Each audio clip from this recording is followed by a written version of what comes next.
I'm a 19-year-old football coach and I've been coaching for nearly 4 years, and I've coached over 10 to 12 different age groups from 5 to 17, boys and girls. And today I'm going to go over the 3 biggest mistakes that football coaches make when they're starting out, so you don't have to make the same mistakes and you can get onto an amazing start in your career. So the first mistake that I see a lot of football coaches make when they're starting out is not having enough repetition within their sessions. Now, what do I mean? Repetition means doing the same thing over and over again. Now, in any other course of life, when we're talking about repetition, it's to get better at something. If we want to get better at playing football ourselves, we're going to do the same things again and again. If we want to get better at maths, we're going to do the same calculations over and over again until we get good at them.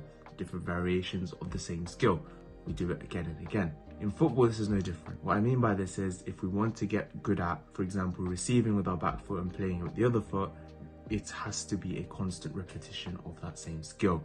There's no real point of changing the variation of pass or changing the different or the skill we're doing if we want to focus on one thing. So in reality, children are going to find it very hard to adapt if the session plan is constantly changing by week.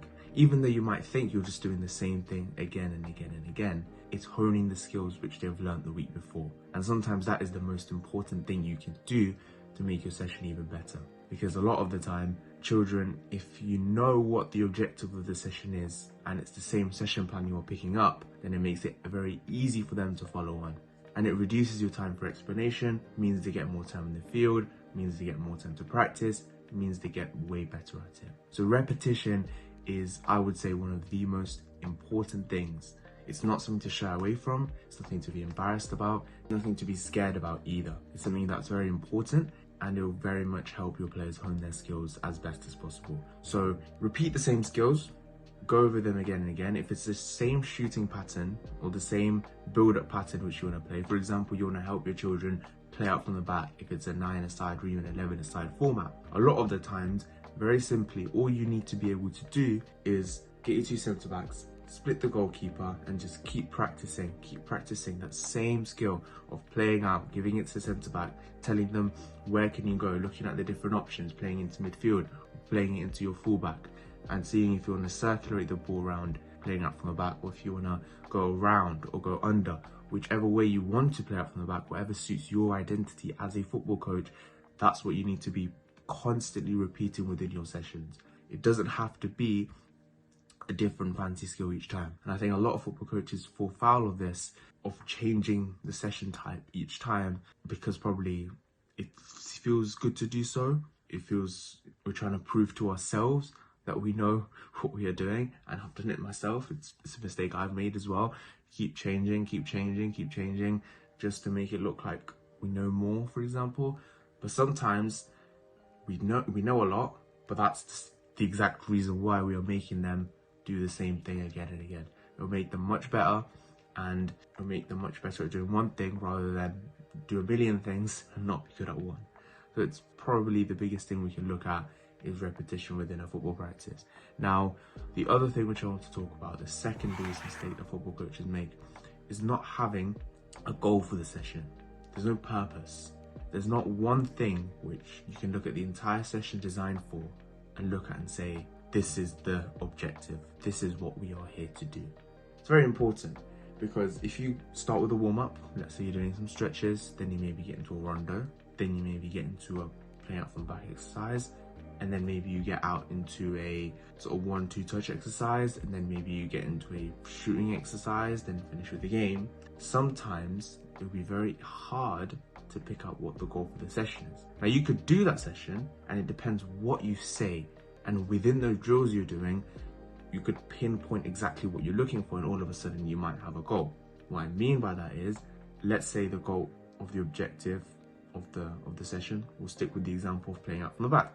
You want to split the centre backs, you want to goalkeeper to pass the centre back, and maybe you want to play to your fullback, then play to midfield, whatever you want to do. With this example, your warm-up, your stretches, okay fine, just the warm-up stretches, your rondos, maybe you're working on the attackers, pressing your defenders, maybe that's your focus, that's what you're looking at doing, and maybe you're helping your defenders counteract pressure that might come up on you. Then obviously your main block of session is playing out from the back, giving it to your centre backs, and then wherever you want to go from there. After that, in the session I've just explained, you might want to go into a match, for example, or you want to go into a shooting exercise, and you could focus on, well, if the attacker wins it back, what do they do? But once you've built up the pitch, then what do you do? So you could very easily, as I've explained, turn a session which doesn't have a purpose seemingly on the face of it into something that has it. But that comes from what you're projecting to what you're saying, and that's what the players will take in. And again, repetition comes within that, because if you keep repeating the same things, the same trigger words, maybe press, or receive with one foot, pass with the other, for example, or split the centre back. If you keep repeating key phrases again and again and again, it hones in objectives. That's one thing which is very important to do. So I think that's probably the second mistake that I see a lot of football coaches making, is that there isn't a purpose, or sometimes there's too many purposes. You can't do a million things at once. It's very difficult. They're children at the end of the day. If you're going to bombard them with loads of information, they'll hear one thing, hear a million things, and it will go out the other. We know how they are. So it's very important to stick with one thing and do it well. So that's probably the second biggest thing which football coaches make mistakes on. And it's an easy fix. Just pick one thing. It makes our lives easier, and it will definitely make their lives easier as well. So the third mistake that I see a lot of football coaches making now is avoiding matches like it's a bad thing. Now, it's a bit of a niche one, because every time you start a football session, you go on, you know, your kids are there, you start your warm-up, and the first question you're getting asked is, when are we doing a match? And in your head, you're like, sort of, you might be like that. If you've built in a match, or if you planned for a 10-15 match at the end, fine. But it's a question we dread, because we have a plan. We might have come in with a session plan of, we're going to do this, and this. And kids just say, oh, we're just going to play a match. Now, let's look at it from the perspective of the child first. And I was probably the same. I'm only 19. I was like this a few years ago. I asked the same questions, okay? So it makes sense. In the perspective of the child, okay, you have to think about their perspective. They have been at school maybe the whole week, and all they want to do is just play football. Their 1 hour, 2 hour training is their release. So all they want to do is just expend that energy, play football, have fun, have some competition with their friends. Makes sense, makes complete sense. And for us, we want to deliver a session to do this. We've laid it really nicely. We have this purpose, we have this goal, we know exactly what we're doing, and this is what we want to get out of it. The kids just want to play a match, okay? Now, there's two ways we can counteract this. The first way is, our session plan should incorporate some kind of match anyway. If it doesn't, we're not doing something right, because any session plan which delivers a specific objective. Let's say we're trying to get them to get better at pressing, for example. Pressing, okay, very simple football objective. So pressing, we're going to use in a football match. Let's say an 11-a-side game.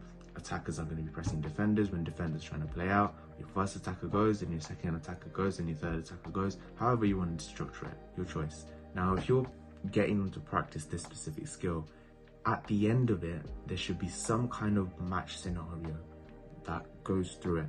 So maybe you're linking in the playing out from the back to the attacker pressing.